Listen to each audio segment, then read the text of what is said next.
Welcome back to the Daily Lift. Have you ever felt like you had nothing left to give? No resources, no options, no hope? Well, that's exactly where the widow in 2 Kings 4 found herself. But what happened next is one of the most powerful reminders of how God can provide, even when it seems impossible. So her story begins in desperation.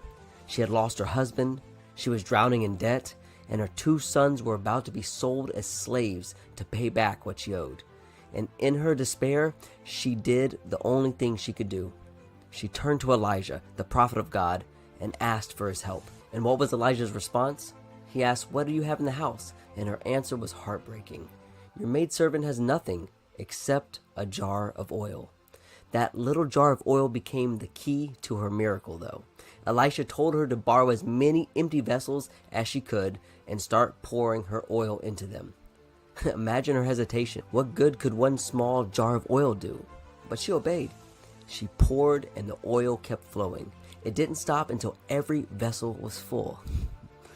When the widow sold the oil, she had enough to pay her debts with some left over. What seemed like nothing in her hands became everything she needed when she placed it in God's hands.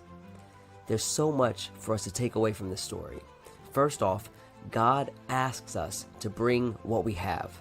No matter how little it seems, He's not asking for perfection. He's not asking for abundance. He's asking for trust.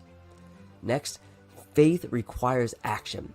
The widow didn't just sit back and wait. She gathered the vessels and she started pouring, even when it didn't make sense. Finally, God's provisions is always enough. He may not give us everything we want, but He'll always give us what we need.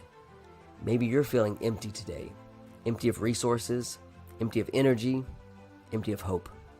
Remember that God can take your not enough and make it overflow. Trust Him, obey Him, watch what He can do. And as always, go lift somebody up.